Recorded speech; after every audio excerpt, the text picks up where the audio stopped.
Welcome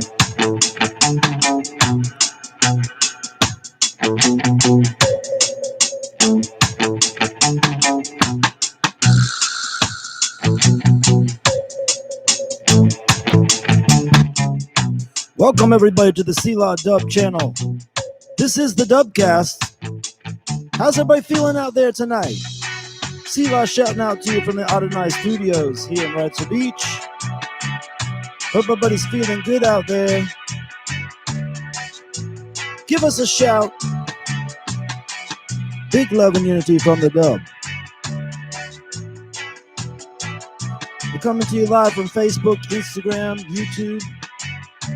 Check us out on Spotify, iTunes, Anchor, all your blast off networks. The SELAH Dubb channel and the SELAH Dubbcast is brought to you by Carl Heverly Surf. Everything from 10-foot longboard nose riders to pocket thrusters, all handmade by Carl Heverly himself in Emerald Isle on the Crystal Coast. Check them out, carlheverlysurf.com. How's everybody feeling out there? We're here to raise the vibrations. We got a special show with my great friend from childhood, Brother Leisure McCorkle is here tonight. Hope everybody, if you're on Facebook, please shout out and say hi. I want to hear from you. How you doing out there? Big love and unity from the Dubb.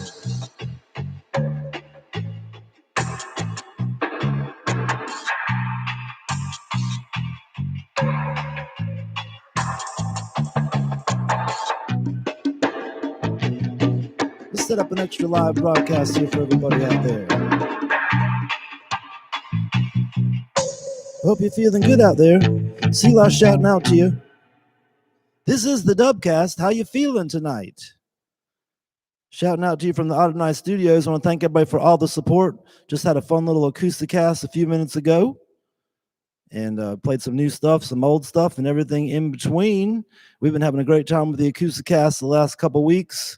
Haven't repeated anything yet. I'm going to break out my whole catalog of music right here on YouTube. And then after we do that, we'll go and do the versions that are with the samples.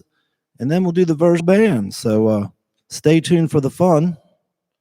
This is the Dubbcast, bringing you all the insights, opinions, stories, and history from our good friends here in the music, surf, skate, and science world.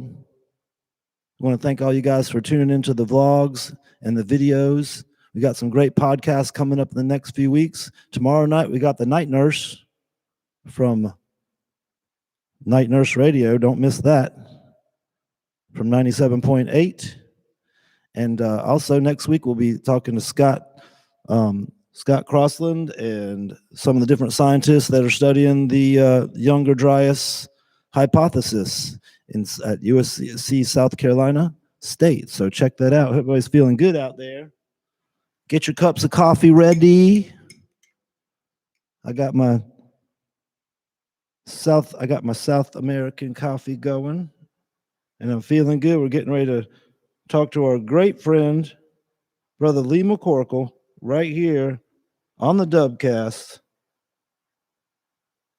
Stay tuned.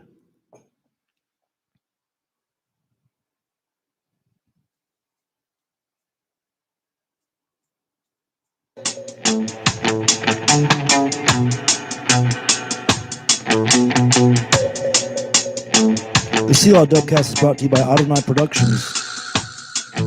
Check them out at AdonaiProductions.com.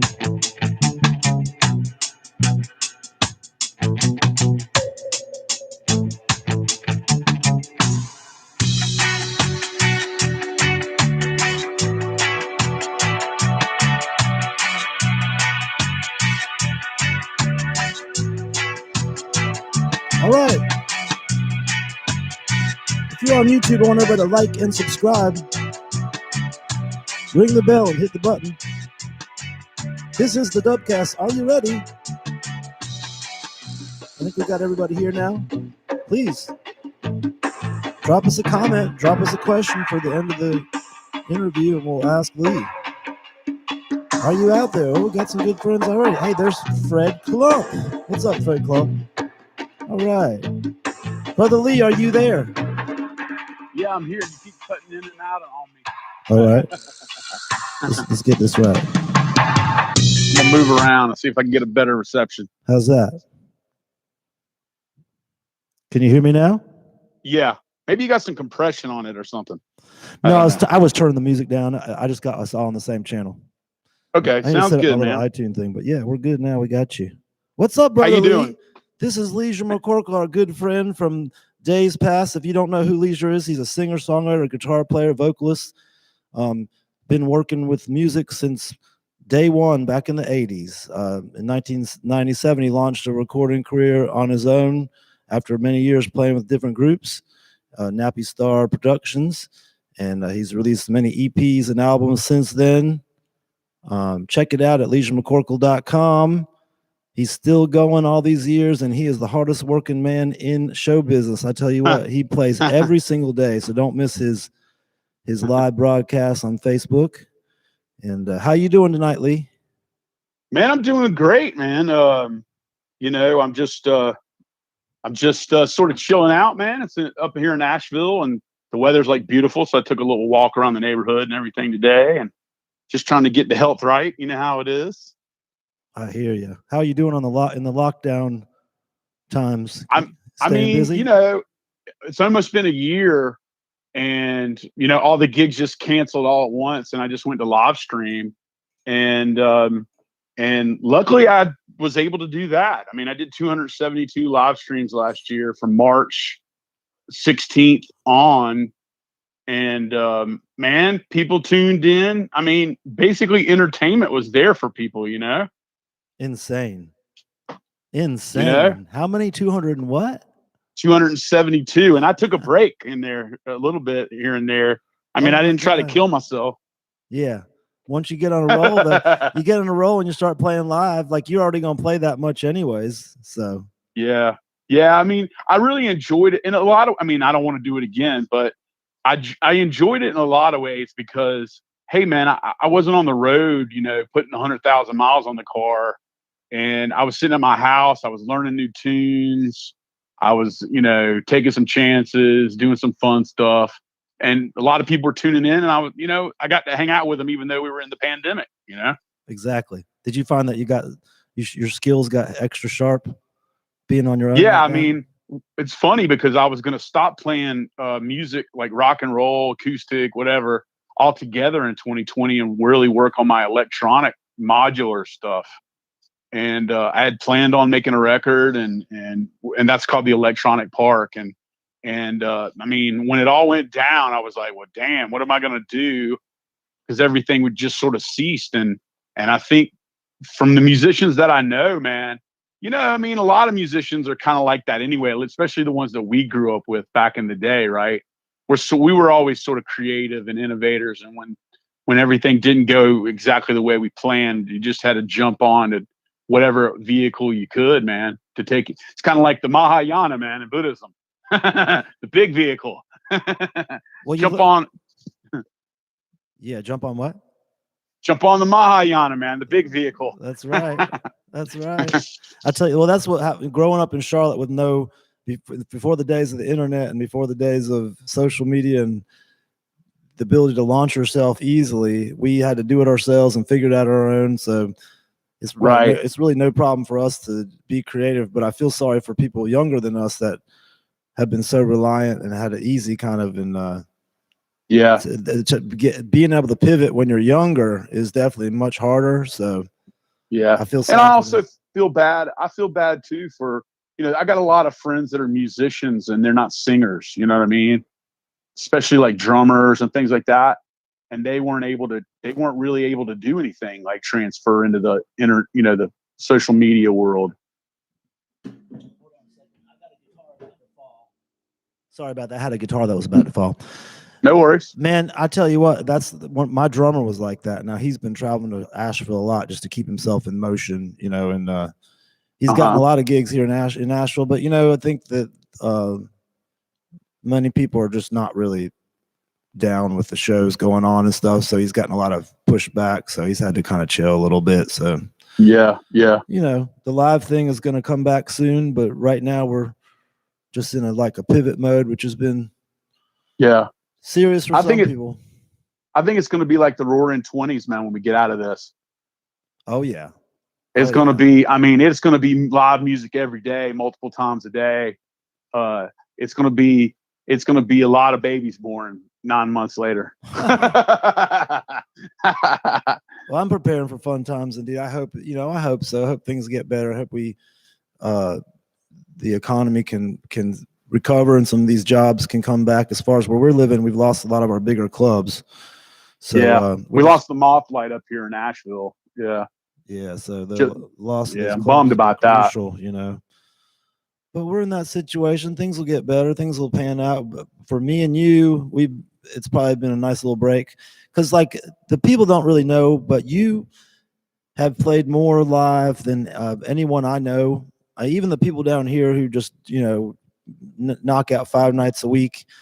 Our years, we're going into 30 years on this, and I find that you just never stop, and you never have stopped, and I've never seen anyone that really keeps it going like you have. And so all I can say is your dedication, your years of constant just knocking it out, and then all this live online stuff you've been doing.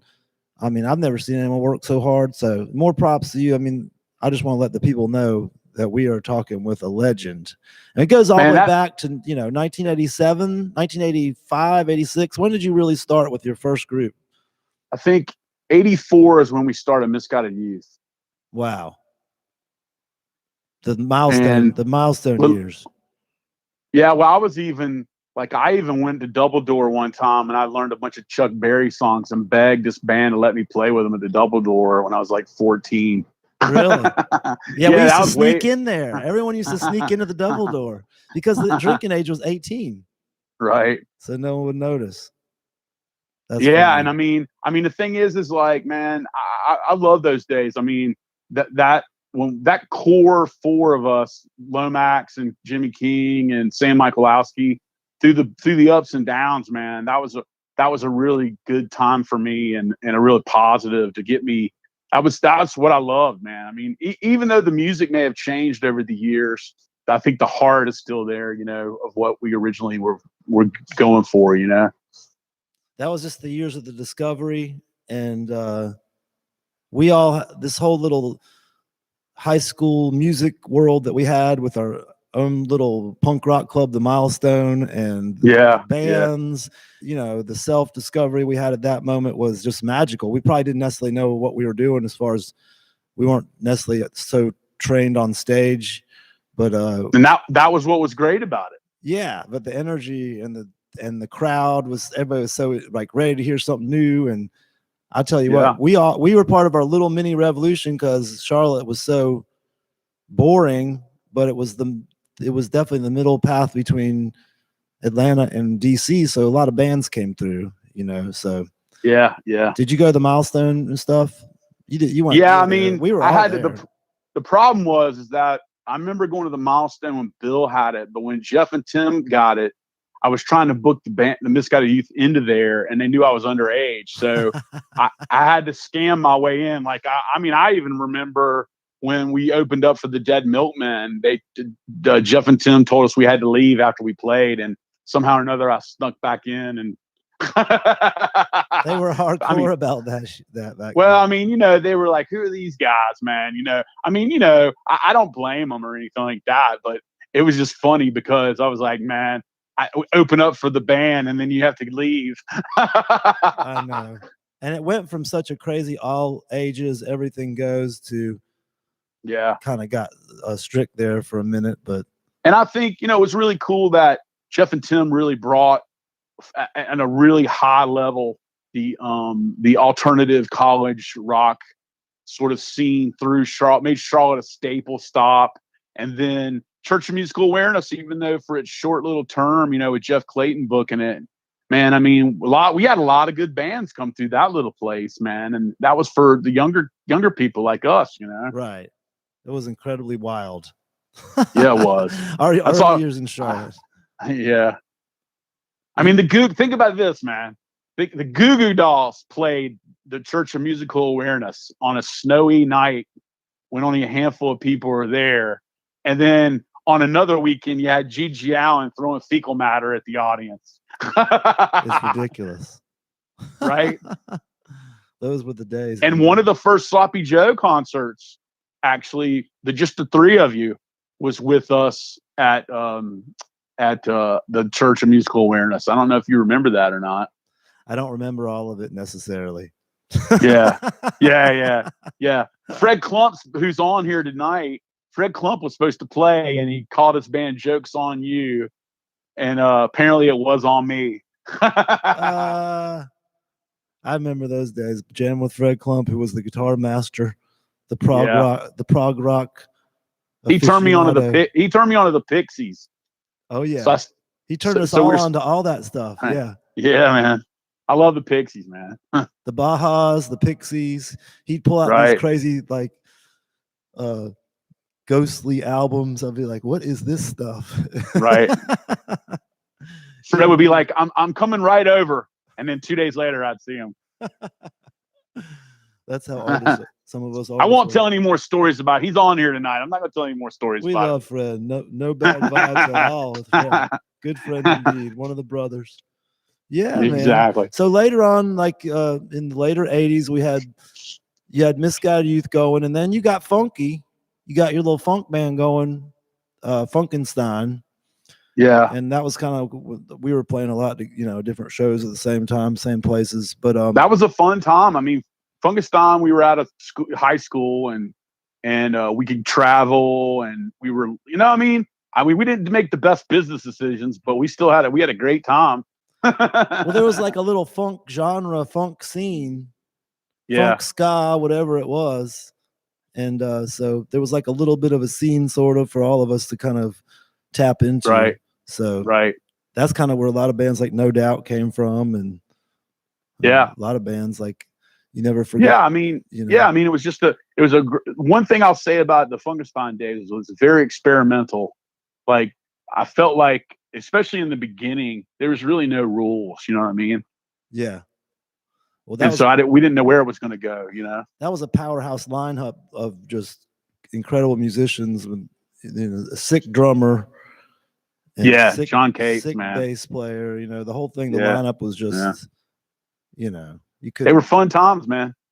Fun indeed. And then you played with Burt Ray for a couple of the shows of the Underwater Trailer Park. And now I saw one that was rocking. Burt said a couple of them there was too many people on stage. But the one we got 17 people on the Milestone stage one night.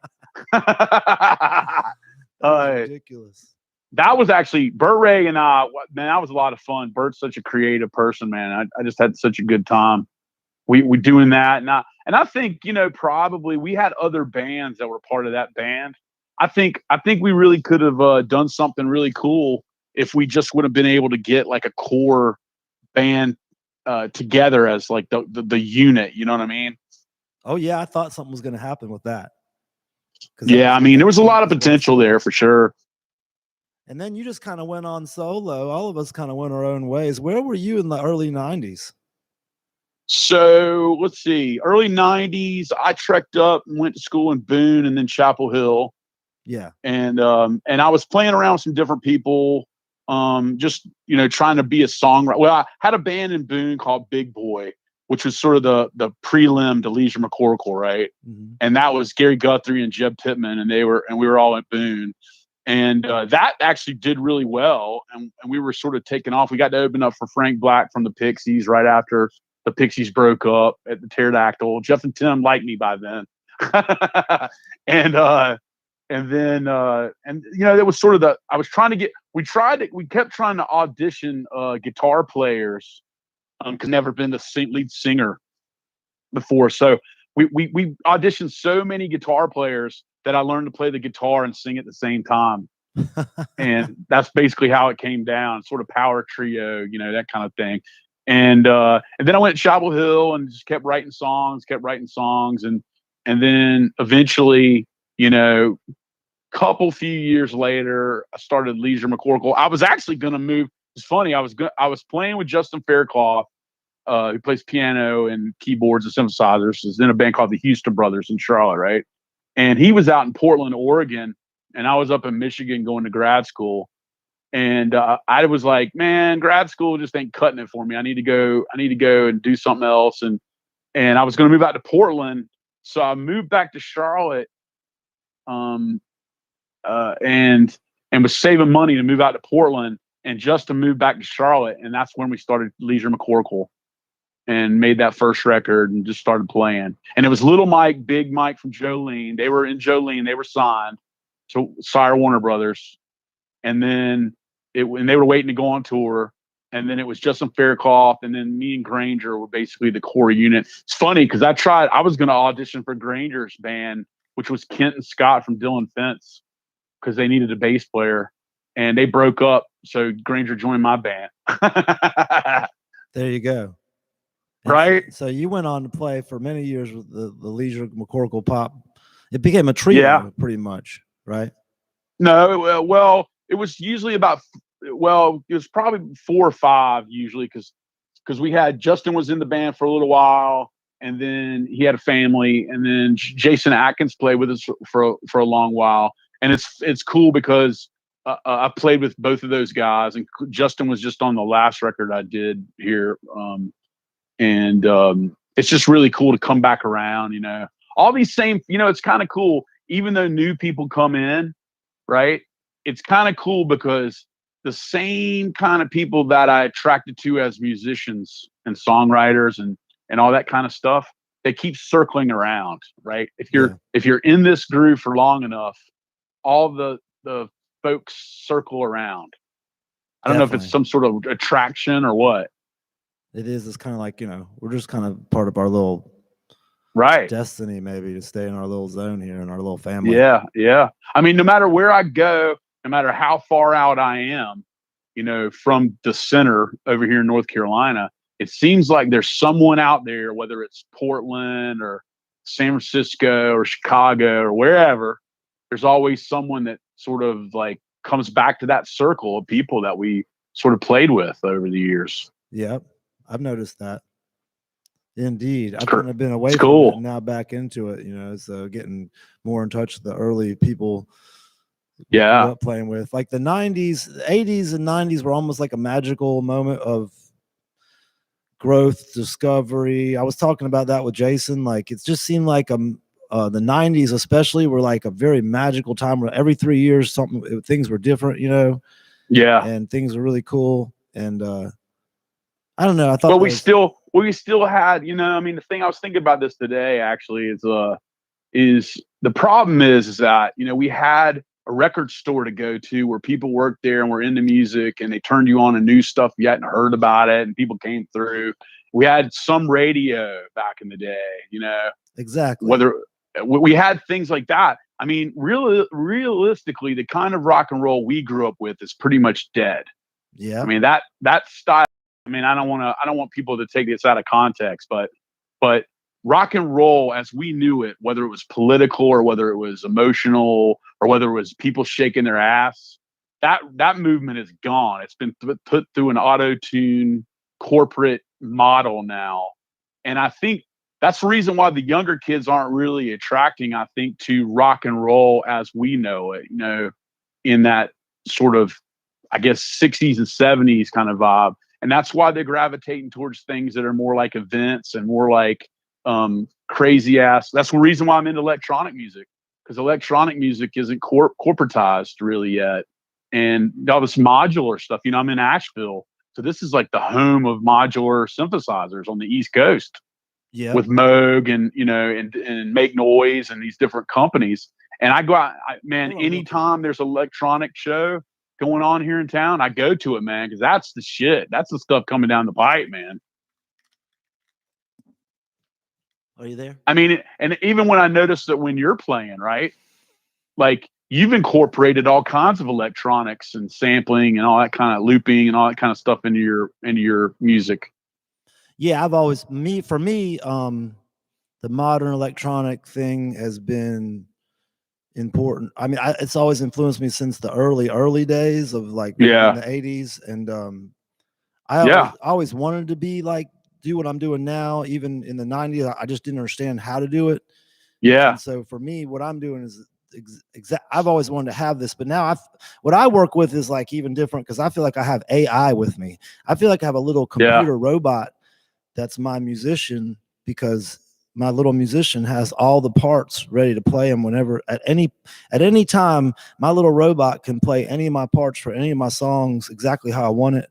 So it's almost like I've created this thing with AI that I think will be probably more of the future of music. Right now, it's people don't understand how to use maybe a sequencer like I've kind of figured out in such an in-depth, like almost took it to a scientific way.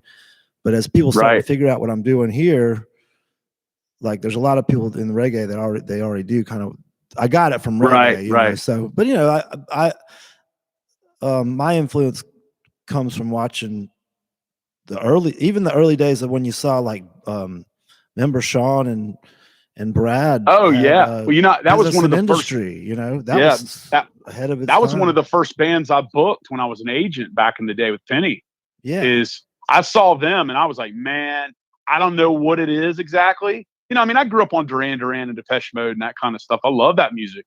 But when Business and Industry, these were actually cats that were playing synthesizers that like had all that. They knew how to work those things. In 1985. And that was way I mean, and you know, they can only sample for a couple seconds. Yeah. You know, or whatever. And they were doing it. And I remember sending them down to Alabama one time, and I had a promoter down there, and they went down to Alabama, Tuscaloosa, and played. And the promoter wrote me back and goes, man, he goes, that's way beyond anything anybody here is onto. But he goes, they're good as shit at what they do. They were. There was no denying how good they were. It was crazy. Euro art, prog art craziness. Yeah. We had a very progressive dichotomy of musicians in high school. People couldn't even imagine what it was like, because nowadays kids kind of gravitate to video games and all that. We just didn't have that stuff. So and also too, if you notice, we had this really cool mix of people. I don't know if it was from Weekends or Milestone or church or whatever. We had like people hanging out from different high schools, like Myers Park and East Meck and West Charlotte, you know, Independence. That we had people from different high schools. Yeah. So it was like, you know, when we wanted a drummer, we went outside of where I was, where all the drummers were playing like classic rock. You know, we went. Sam Michalowski was the guy. West Charlotte was like, this guy's good, man, and he's artistic, and like this is the guy we want. You know. We had gotten, I don't know about you, but I'd gotten so good at rounding up a band in Charlotte that when I got to college, people thought I was crazy, because I would just round up these bands, because there was just musicians everywhere. It was no problem. People were like, you just bugging me to death. I'd be like bugging people to come. Right. But it would be so easy to round up musicians compared to Charlotte, where it was like, you know. Boone was an incredible music scene when I was there in the early 90s. Boone was just like, you know, that 90s I loved it. World for Boone. And all just the way the fans and the crowd and the little venues and the bands, and it was just Klondike, man. I just saw a map of the other day, and it had the Klondike Cafe on it, and I was like, didn't look anything like the Klondike, but man, I love the Klondike. And also, my philosophy professor was the brewmaster at Cottonwood? Yeah, Kenny Bauman. Yeah. And he took us out. Anybody that was over 21, and I was. He took us over to Cottonwood and showed me, and he was the very first person that I ever met that talked about craft brewing. And this is like 1992, man. What a trip. I mean, the craft brewing was like Newcastle from, you know, in a bottle. Yeah. You know, and this cat's over here making it and winning awards and shit. That's crazy. In the 90s, in the 80s and 90s, everything just kind of blasted out. And then we had 9/11. And did you have like I mean, I feel like this is kind of a time like that, not as much worse, but we had this time after 9/11 where we had to regroup. Did you have to kind of regroup after 9/11? Oh yeah. I mean, I was in I was in talks and basically had money to go record a record. And I had a record deal that was going to be a new label with major label distribution, and they gave me like a certain amount of money to do demos. So did September 11th happened. All that went away. And luckily, though, I mean, the demos actually got me another little indie deal, which was Mo Rising, which did the Jet Set Baby record, which is my fourth record. But I mean, like I thought I was getting ready to take off, and then September 11th happened, and it was done. It was over before it even started. We all thought it was going to be like the new era and the new 2000, 2001. We had these little record deals coming through, and the record companies. I don't know if you realize it, but I look back on the history of it, and those little record deals were actually people grabbing up bands because they knew that the big conglomerates were going to come snatch them up. Yeah. And that's what happened. That's what happened to most of my friends that got signed. Yeah. Is that like Joe Lean got signed to Sire Warner Brothers, and they didn't know, but Seymour Stein was selling the record label. Right. I got signed to 110, and they were like, "Cut your hair, play some rock and roll. Here's some unlimited time in the studio."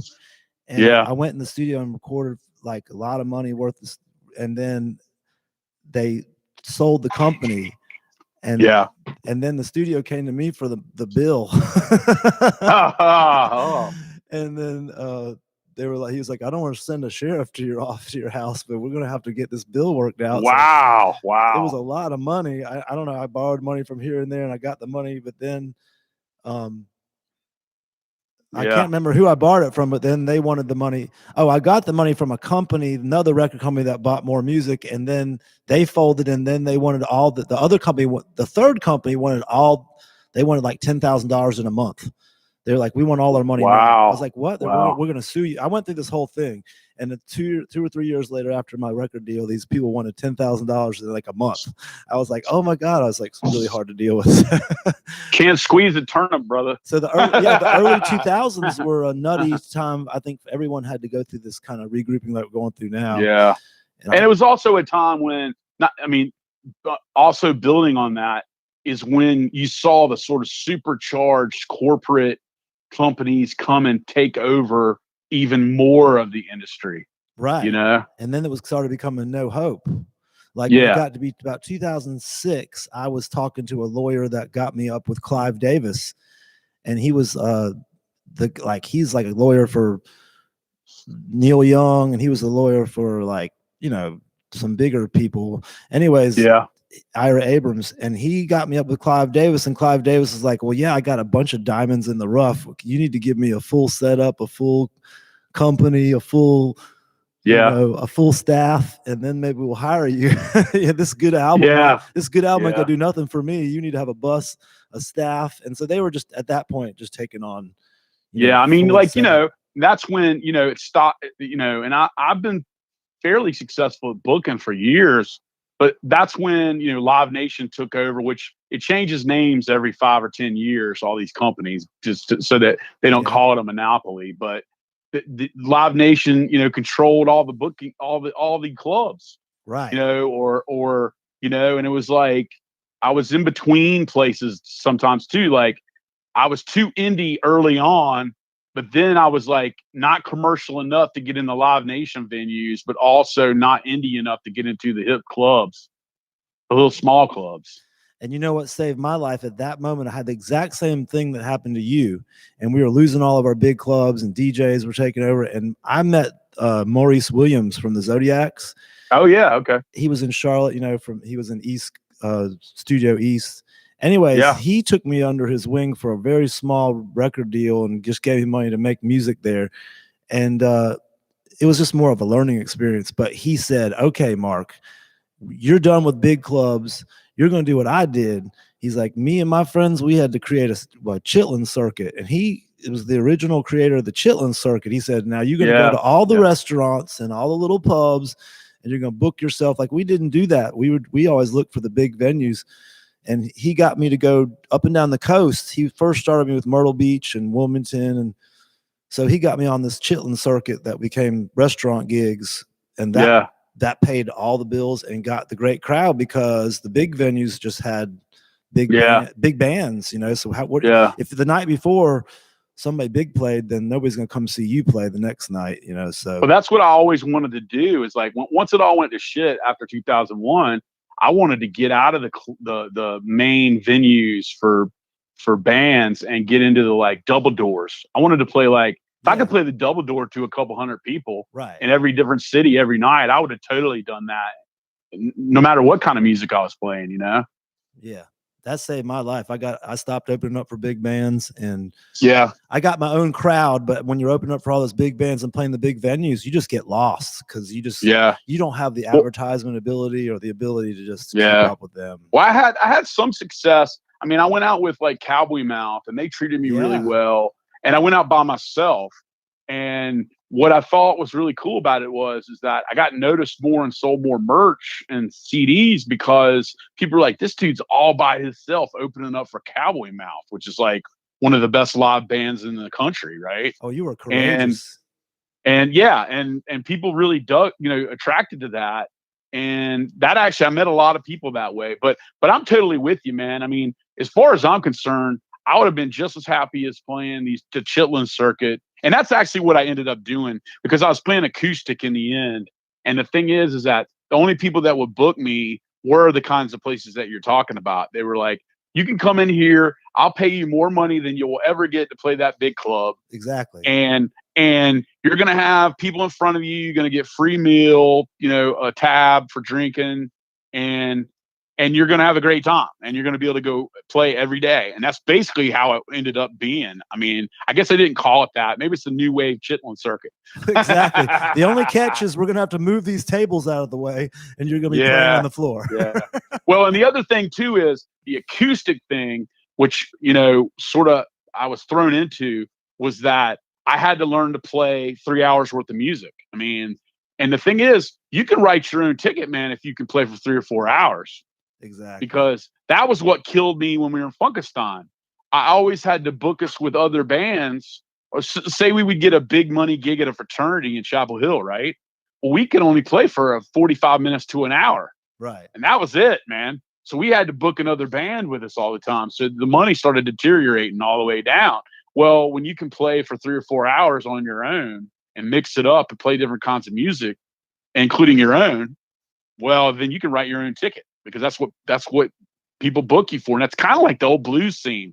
You didn't go to see a blues band at the Double Door if they weren't going to play a couple. No. And it was really Bert.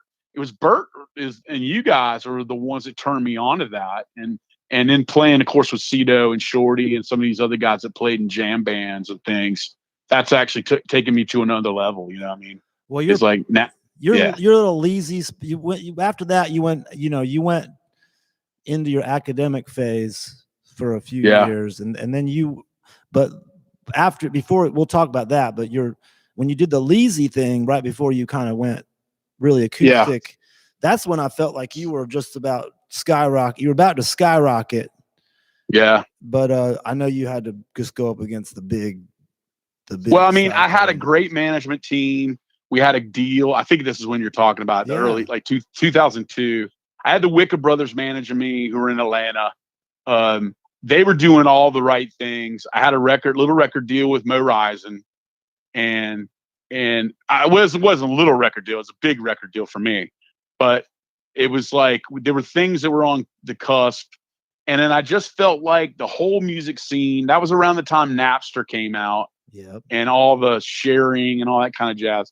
Everything just changed. And I think even like when Chuck and I, who owned the record label, when we talked about it, he was like, the paradigm for all of that, the way that rock and roll music business worked, completely just flipped on its head. Yeah. And live music became a DJ hip hop thing. Yeah. And, I wish I would have been playing electronic music back then, because I would have made myself into an EJ, and basically electronic jockey. And I would have been doing modular music back then. But, now, the reason why I'm doing it now is because it's affordable and you can move it.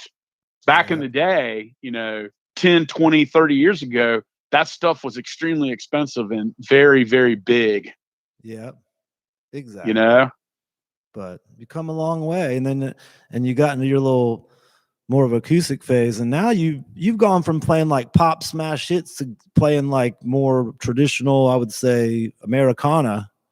That's kind of Yeah, I like where mean, you're at now. It's kind of like flown full yeah. circle. So Yeah, I mean, whatever. I I'm think impressed. if the song is good, doesn't really matter. As long as Yeah. the song is good, I don't think it matters. And that stuff you started with, did you start that with Shorty, or was that something you just did on your started on your own Well, first? I got back from, I want to say I got back from Belfast. Yeah.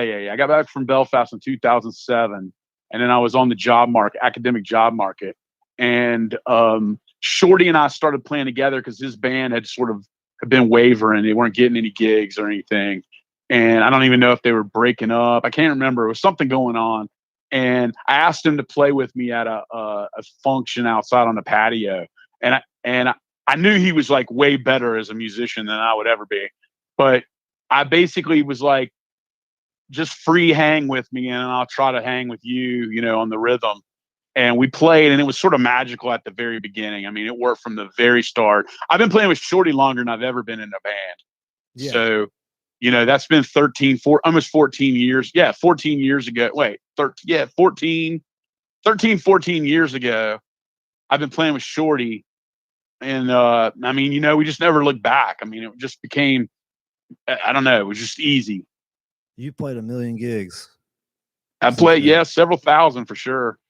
And when you took a sabbatical to study, and you studied philosophy, religion, and that kind of stuff. That's kind of like you got a doctorate in that, right?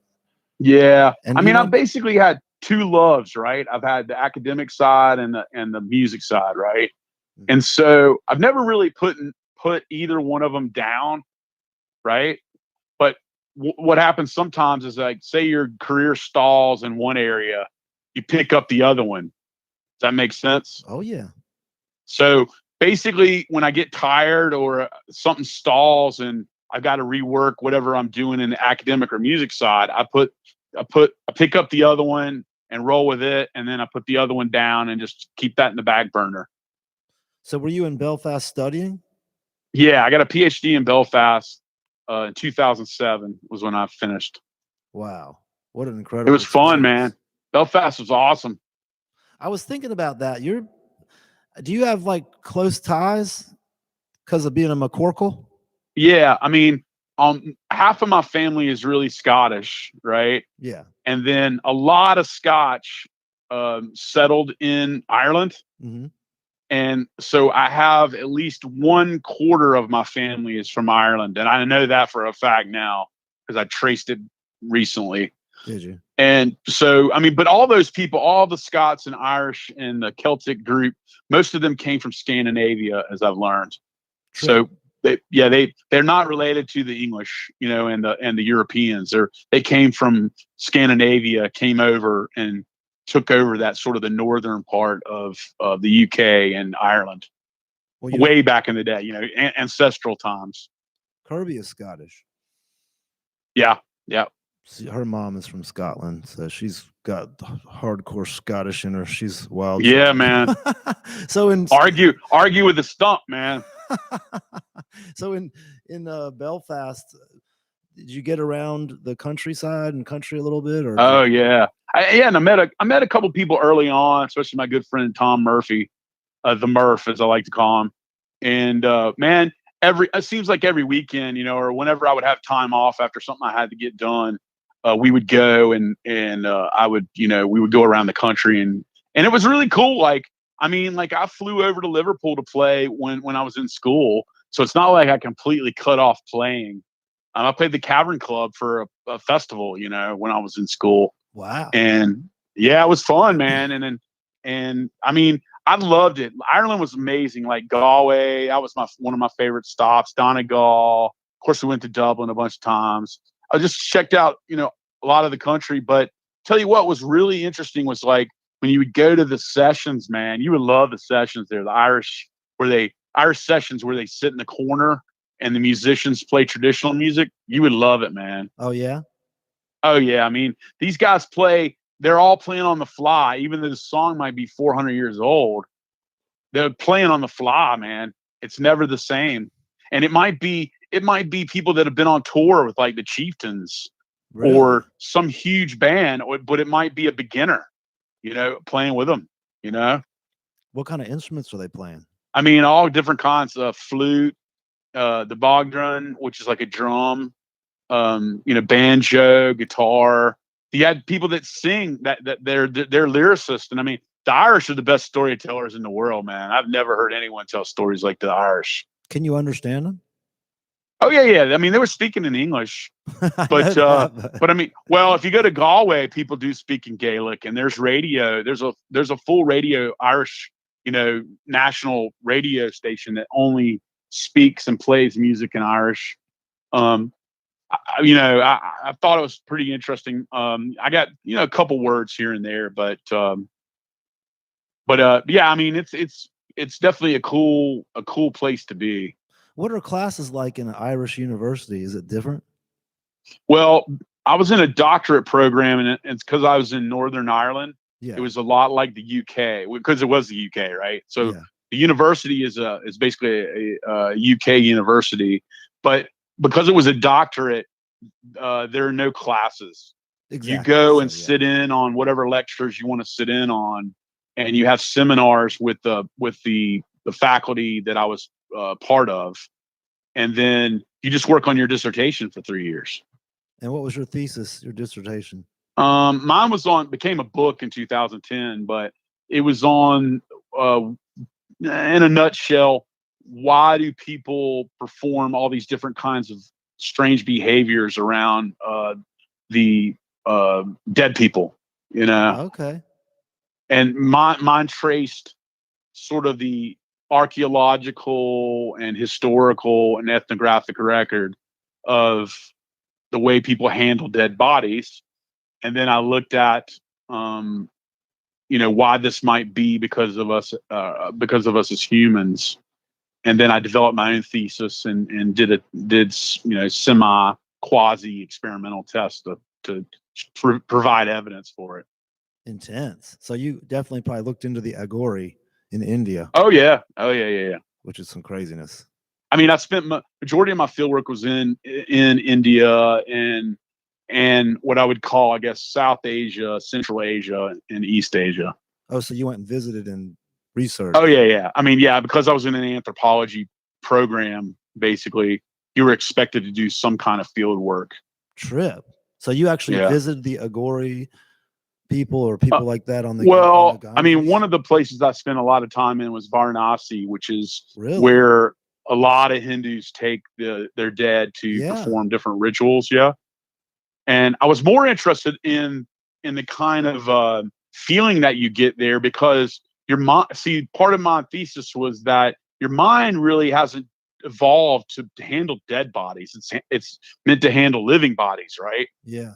So when a person dies, your brain or mind is being asked to do all these weird things that it wasn't really designed for, right? Even though it's a fact of life, right? Yeah. So you see all these sort of cultural things happen, but your mind and your body are on sort of edge because, something killed that thing and you don't want to be a part of that, right? And you don't want your group to be a part of that. So what I found is that a lot of people in Varanasi, which was more interesting to me than the actual performance of the burial or the mortuary rituals, is that people were on edge. There was more anxiety there because they were around a lot of dead people, and your body is triggering constantly these warning systems to go off that, hey, you shouldn't be in a place where there's a lot of dead people because you don't want to be dead. Crazy. Right. Crazy. It was fun stuff, man. I bet it was very wild. What part of Southeast Asia did you go to? Well, I mean, I didn't do Southeast Asia, but I did like South Asia, like India. I did Nepal. I did go to Pakistan, to the border of Afghanistan, because I was going to go work on. There's some. Do you remember those big giant Buddhist, those big Buddhas that the Taliban were going to destroy? Yeah. Yeah. Well, behind or in those sort of in the same rock formation that those Buddhas, where those Buddhas are, they had a bunch of caves, right? Mm-hmm. And those had clay pots that had these ancient Buddhist scrolls made of this birch bark that rolled up, kind of like the Dead Sea Scrolls, right? And so a zillion of those caves had never been, explored before. That means that those texts had never been translated. They had never been discovered, all that kind of jazz.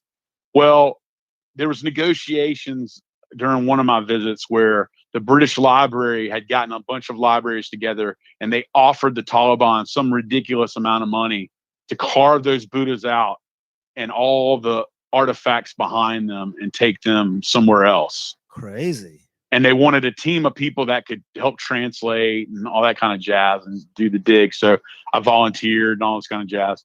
But we got to the border with Pakistan and Afghanistan, and I was in Pakistan to do something else. There's another site I wanted to see called Harappa, but that's an old pre-Aryan, proto-Indus Indus Valley kind of civilization, whatever. That's where yes. And so anyway, so I went there just to go check it out because I wanted to go check, because it was a civilization that just died out, and there's nothing left to show why or how it died out exactly. But so we were on the border, and the Pakistanis wouldn't let us go into Afghanistan because it was too dangerous, because there was lots of kidnappings, lots of people just disappearing, that kind of jazz. This is sort of all the jazz that went down, with the Al Qaeda and all that kind of jazz. Crazy. But yeah, right.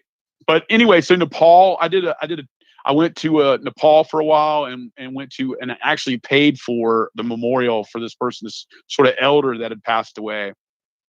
And I got to witness a Tibetan sky burial in the country, sort of outside of Nepal, in Kathmandu, outside of Kathmandu.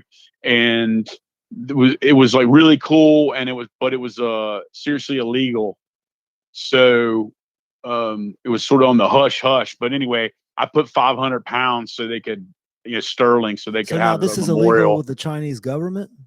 Yeah, it's illegal in Tibet, obviously, because of the Chinese government, but it was illegal for, the claim was made that it was illegal for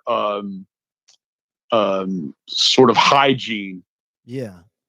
But it was illegal for a lot of different reasons, right? Sketchy.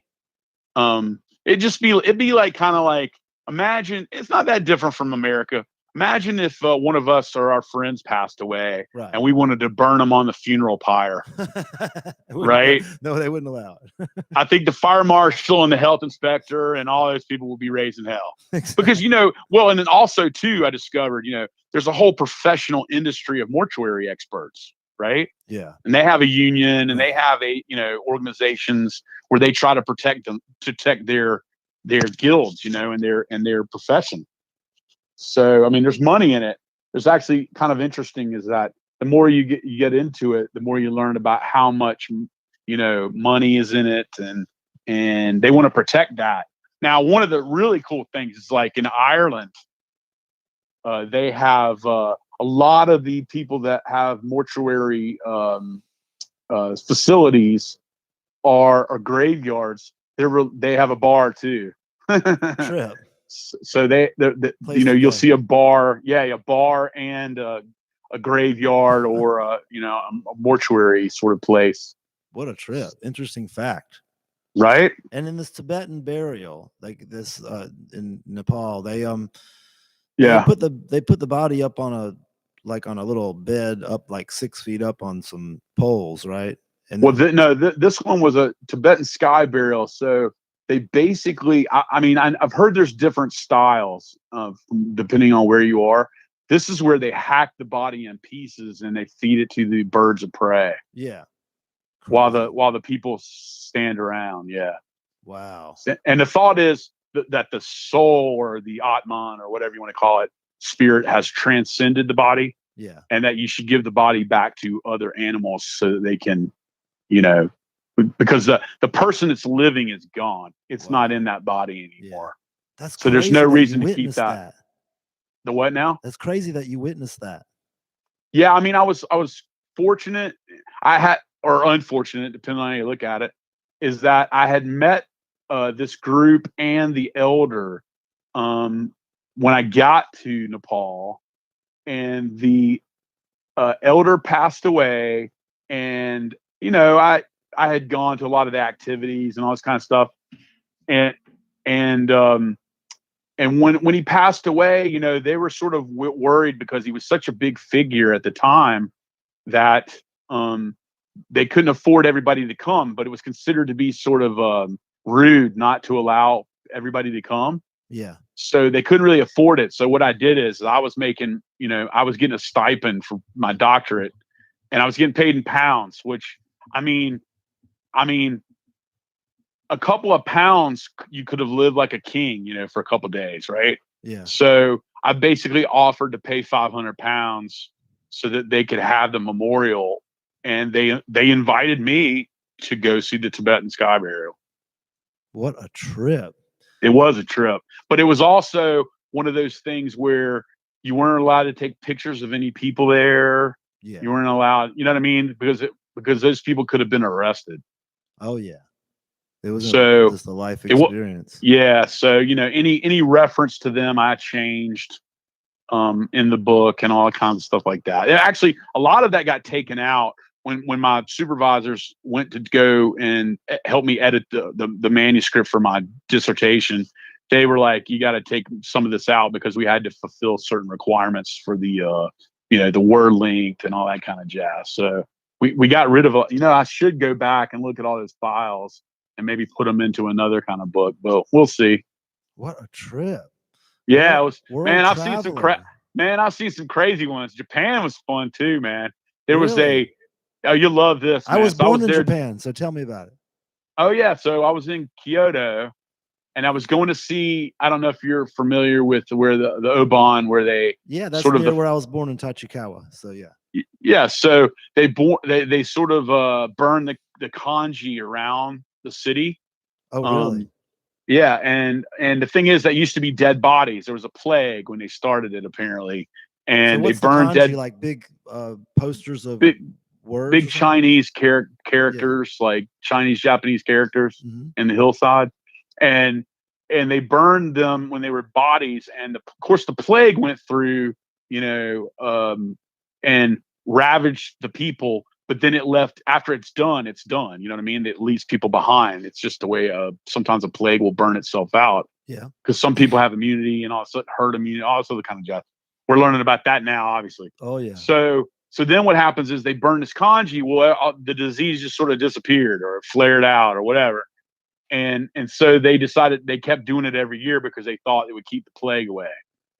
So the Oban is really about where the people will go back to their native village or where their ancestors are, and they'll pay respects and all this kind of jazz. So I was there, and what was really interesting to me was, I was on the jet lag when I was there for a few days, and there was a really interesting there was a telethon. You're gonna love this, man. Okay, there was a telethon, and if you couldn't get to Oban, to your ancestor village, or your village, where your kin came from, you could call in and you could donate money for a Buddhist monk to say the offerings for your ancestor. So I would watch, it was like Bill Murray in Lost in Translation. I would watch this telethon, not being able to speak Japanese, but watching it and just blown away by the whole thing. It was like Jerry Lewis for the dead. Crazy. Right. Right. I kind of have some inklings. I kind of remember some of this stuff. Very interesting indeed. Japan is by far one of my favorite countries, man. Is it? Mm-hmm. It's the most technologically advanced and cleanest place I've ever been, but it's also the most superstitious place I've ever been. Really? Yeah. Interesting. What'd you think? I mean, what'd you think of the beer there? I didn't drink beer there. It's too expensive. I did go to watch the Rugby World Cup there with a bunch of Kiwis and Australians, but it was literally like $28 a beer. Are you for serious? Guinness. Yeah, I was in Shinjuku in Tokyo, and I had 4, and that was my week's worth of eating money, right? Oh my God. And I was leaving, and the second match was coming on, and all the Kiwis and Australians were like, "You're not leaving." I was like, "Man, I don't have any more money, dude. I can't eat for the rest of the week." And they were like, "Man, we got you." But it was like, because I was making pounds, so it's 14 pounds, and at the time it's 2-1, so it was like $28 for a pint of Guinness there. Lord. It was expensive. What about the food? Was that expensive? Oh, I love the food. No, I tell you what. So a buddy of mine, Mine, who is a big sushi chef in Charlotte, and he owns a bunch of restaurants now in Charlotte. But he turned me onto this thing called AsiaRooms.com, and I literally booked all my rooms for incredible prices. And every single place that I booked a hotel room had continental breakfast in the morning, and they had East and West breakfast. Okay. And so I would fill up on breakfast. I would get up early. I would fill up on breakfast, and then I didn't need to eat the rest of the day until dinner, you know? There you go. And then typically I would go somewhere where, these sushi places have this little conveyor belts and stuff, Yeah. Just go in a place like that, get a couple pieces of, get some sushi, whatever, snack on that. What a trip. Yeah, but the breakfast was magnificent, dude. Was it? Imagine eating sushi with eggs, man. What a trip. Scrambled eggs. That is a trip. I was raised on that kind of food for a couple of years when I was there. I mean, I think it's really healthy. Like right now, I'm dropping some weight. About once or twice a week, I go and get sashimi. How's the sashimi in Asheville? It's pretty good.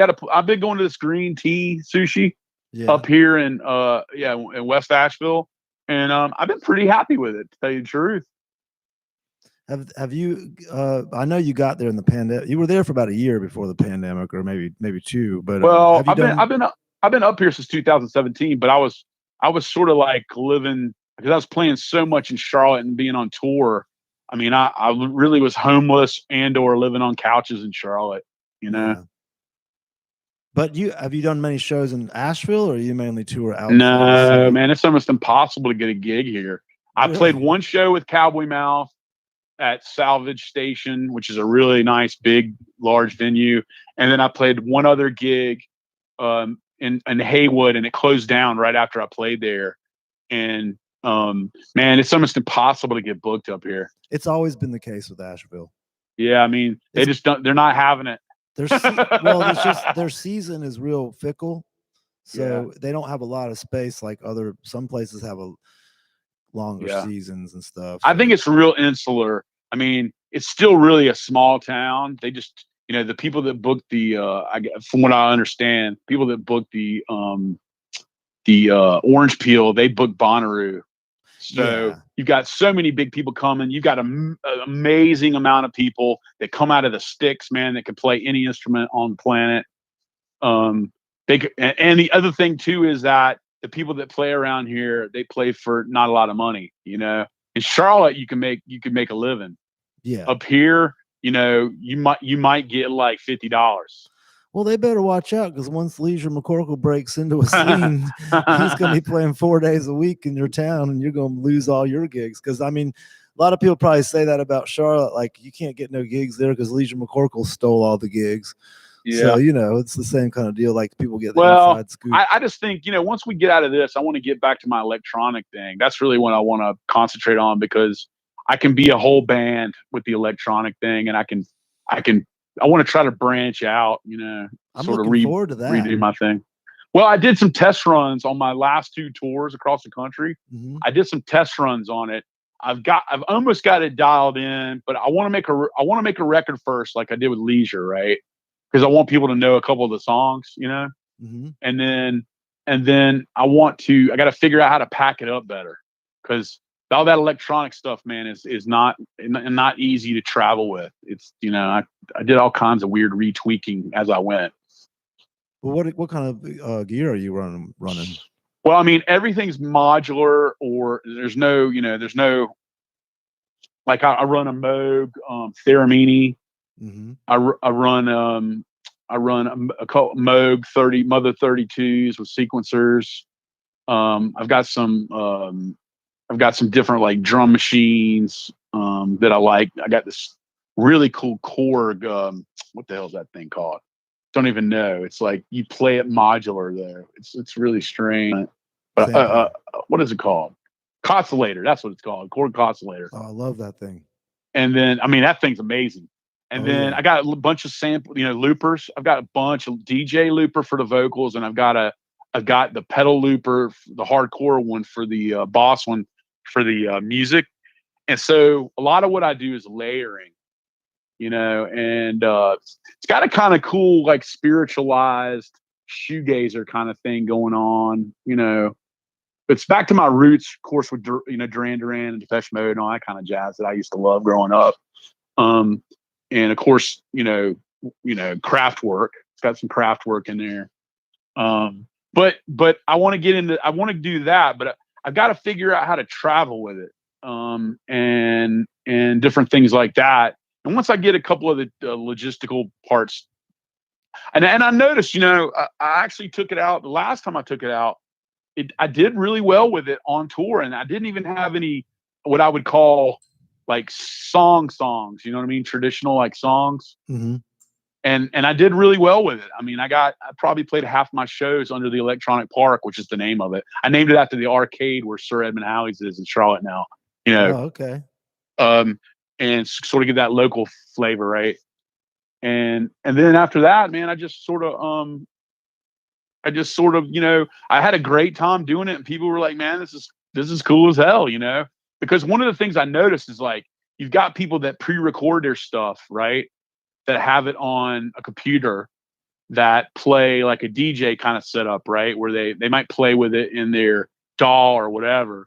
And then you have people that play modular music that don't play songs. They don't play like, a traditional verse chorus, that kind of jazz, right? Mm-hmm. And so what I wanted to do is sort of make it into this electronic right? Electronic DJ, where I play live, but I don't use turntables, but I use the modular instruments, and I use them to make songs. And eventually, I hope I'll be able to play with live bands with it.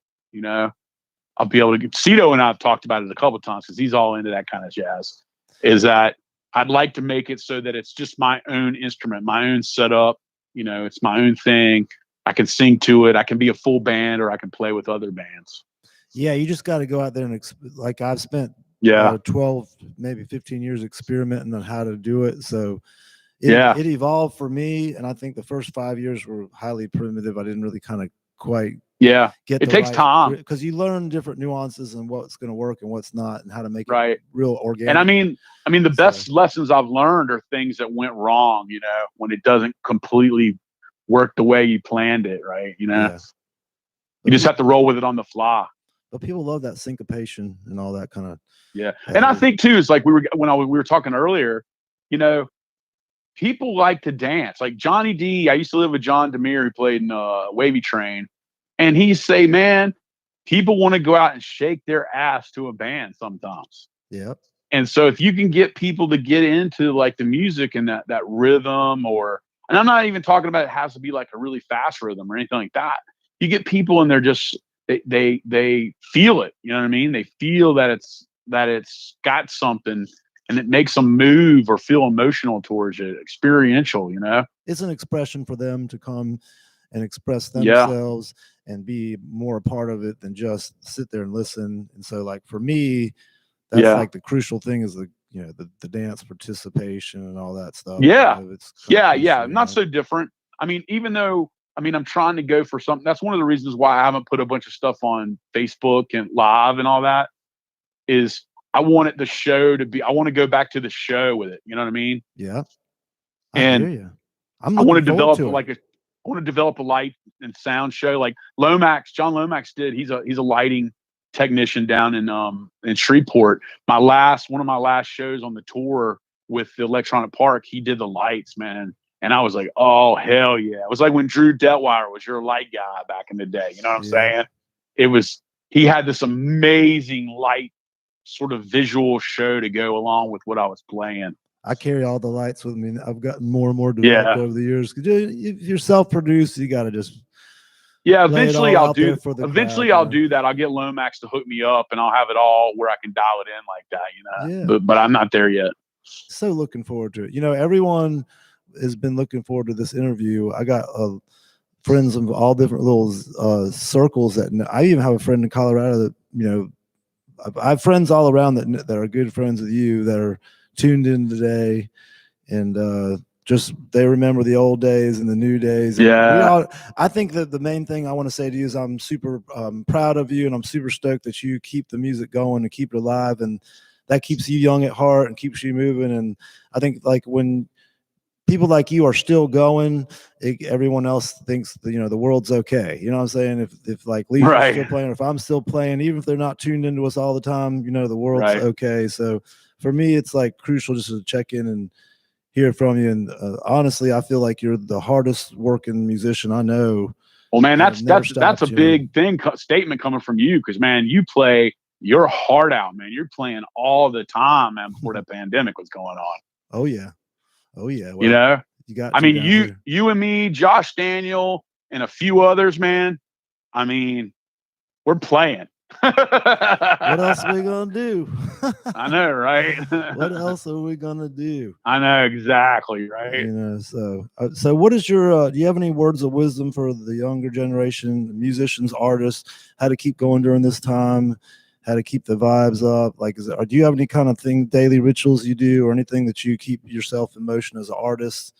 I mean, I keep going back to what, I mean, if I was like telling younger people or people that wanted to play music or whatever, what Joe Young told me, he was like, it doesn't matter if you can play an instrument, go get an instrument, find somebody that you think you can work with to make something really a powerful statement, and just play, and don't even worry about whether it sounds great or perfectionist, or if you're musically competent. Go out there and just be he didn't say it that way, but it was like, just be creative. Like, in other words, I never used to think about, when I was in the punk rock band, that we were artists and we were creatives and things like that. But that's what it is, man. You're making art, man. And whether you're making it for politics, or whether you're making it for experience, or whether you're making it for passion or whatever, go out there and just be creative, and don't let anybody tell you that you can't do it, because I am living proof that you can go out there if you put the work into it, and you can actually do it. Yep. Both of us are, because we weren't the virtuosos. Yeah. And I don't really think, I think that made us make music that was different, Exactly. It's because we couldn't play it. Like I'll tell you what, I started becoming a songwriter because I couldn't play the covers, exactly like the songs on the radio or whatever. I would try to learn a song on WDAV, the Davidson College Radio, and it would always turn into my own song. Because I couldn't do it. Too creative. Yeah, I mean, and I'm happy about that in the end, So what do you got in the future? You got any kind of shows booked, or any kind of events booked, or any kind of live? No, I mean, people have just started calling me to play out in the region, and everybody wants to have gigs. So I think I'm ready to go back on tour. I like to put out some new music. I'm ready to go back out on tour as soon as everything frees up enough to where people feel safe to go out. Right. I don't want people to go out before they feel safe, but people are already calling. I mean, it's definitely going to be on like Donkey Kong when the clubs and the venues and promoters, when it goes full blast, man. There is no reason why anyone out there should not be playing every day of the week that they want to play. Yeah. I've laid down all my gigs for August and September now. So yeah, I mean, I don't know when exactly it's going to be, but by the fall, I can't imagine that every band musician or acoustic player or whatever.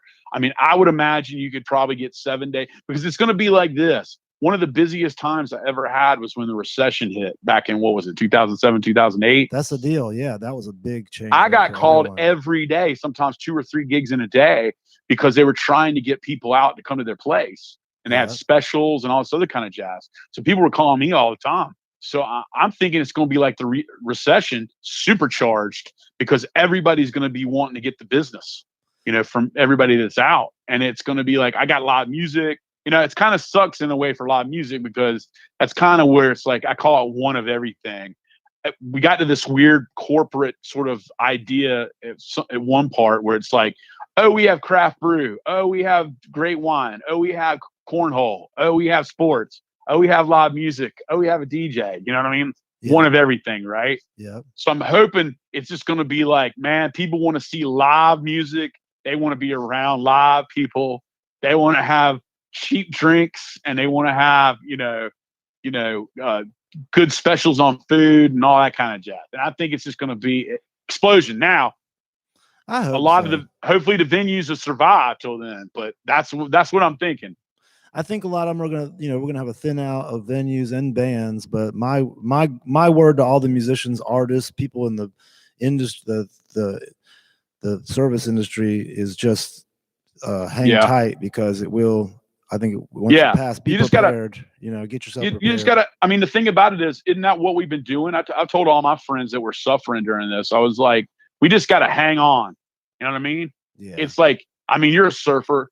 You just got to hold on, man, because, you're in rough waters right now, but the sweet one is coming down the pipe, dude. Well, the deal is that me and you, because we've been through 30 years of it, it's not impacting us in the same way.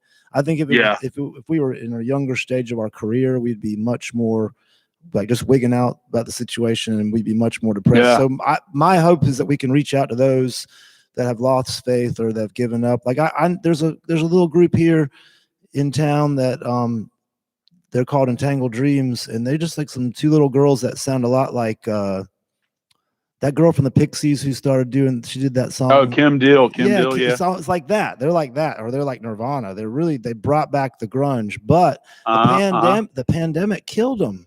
Like after the pandemic made them so depressed, they just stopped working. So people like that, I want to reach out to them, Entangled Dreams, people around here that have stopped just altogether. You just got to get out there and post your stuff. And that's where I would say to you, like, I always wondered why you don't have a podcast now, because so many musicians. Well, I was gonna do it, and I was gonna do it about culture and politics. Yeah. With my buddy Matthew Ridenhour, who is a conservative, and he's in Charlotte. And he was running for county commissioner. We actually had a great idea to do it. But the thing is, man, is I played so many live streams last year. It's a lot of commitment. Like your podcast you're doing or playing live every day. It's a lot of commitment, man, because you got to do it every day. You can't miss a beat. And the thing is like, I took January off completely from all social media, from everything, from playing, just because I needed a mental holiday. You know what I mean? I needed a mental break, physical. So I just haven't, podcast is not out of the realm of possibility coming up, but I just got to figure out what I want to commit to, because one of the biggest problems that I have personally is I overcommit to things. Exactly. And all musicians do that, because we see all these different fish in the barrel, and we don't want to let them go by. But I just think if you could do one day a week, it'd be really informative to a lot of people that are close to you, because you have a great network of people we've reached out to over the years. And I could just see the Leezy casts as being like super fun, just keeping it fun and not even worrying about the theme as much as just, I really take my podcast idea from Joe Rogan, because he just doesn't have a theme. He doesn't worry about it. He just has fun with it, and doesn't, instead of like we do with our music, where we're so caught up in making a perfect presentation. My podcast is just more about keeping it laid back and not worried about just we're chatting. No, I think I'm with you. Maybe I shouldn't do it every day. Maybe I should just do it here and there, or wherever. 4 times a month, 1 day a week. Yeah. Like Joe Rogan's twice a week. I do about 2 days a week. I think that's, if you can do 2 to 3 days a week, that's nonstop work. So I'm with you, man. But I would so be stoked to see the Leezy cast or the Leisure cast or some kind of podcast you could put on. I say that to a lot of people close to my world, because I think we could all network and raise the vibrations of the people around here. And because we have a lot of information. And I think that was the thing, is I thought Lunch with Leezy was going to do that. I never intended to play music every day. My thought was I would play music and then bring in like guests and culture and do all this other kind of jazz. And I don't know if it was the pandemic and the stressing out how to pay the bills and all that, or whether I was going to get the virus, or whether I was going to be, survive, or my friends were going to survive. I just don't. It just never materialized like that. But it definitely was in the back burner. Yeah, we want to see Lunch with Leezy turn into a podcast. Yeah, that's exactly Lunch with Leezy, where I can actually drink. Yeah, I mean, I enjoy it. I enjoy stuff like this. I mean, it's fun, man. Especially when you have other people to like find out what they have going on and bounce ideas off of them. It's really the only way to link up with people close right now because everyone's so busy. But my main thing is you got so much insight and you've been all around the world, and just like you just have, after all of our years of insight, there's a lot that we can bring to the table to guide people younger than us. Because I feel like there's not going to be, I feel like the live music, live band thing, live entertainment in the Southeast needs just a little bit of encouragement in certain just dynamics, But anyways, my main thing is I'm super stoked to talk to you today, and everyone. There's a bunch of people listening. I got like 10 people that have been listening to the whole cast. So you're the pop master of the Carolinas, and you are the hardest working man on the music business right now. And I just want to thank you for all the hard work you've done over the years. I haven't linked up with you, just like we just both in our own worlds, but you've always been a brother. And so, hopefully we're going to get to play together at some point again. Yeah. And we'll do some more podcasts soon about we'll get some specific subjects and get this thing going. So hey, thanks for doing this, and thanks for having me on, and keep trucking on down the damn highway, brother. You too, brother. We're gonna cross paths here soon, and we're gonna have some kind of fun event soon. I want to do something with you in Charlotte or something in Asheville. We'll see what happens. Sounds good, man. All right, brother. Well, you have a good evening, and we'll keep up with Leisure in the future. All right. Thanks, brother, man. You be safe. Okay. All right. Thank you so much, brother. We'll talk to you soon. Cheers. Have a good evening. I'll call you later. You too. All right. Peace. All right. That was the Dubbcast number 22 with Leisure McCorkle. How cool was that? Talking about India, talking about Japan, talking about playing with all those bands across the world.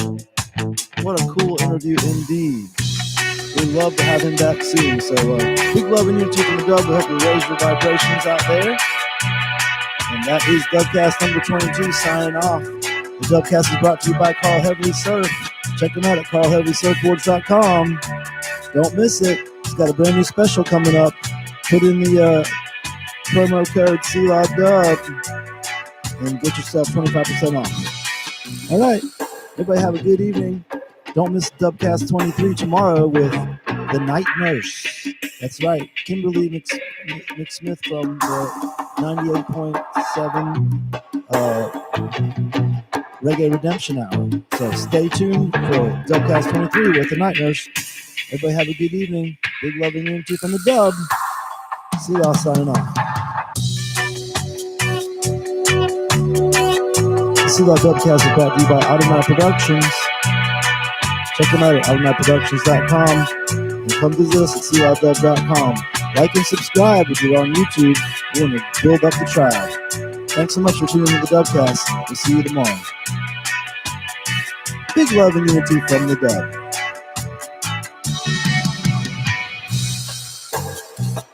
What a fun interview. Great times indeed. Thank you, Leisure McCorkle. Big love and unity.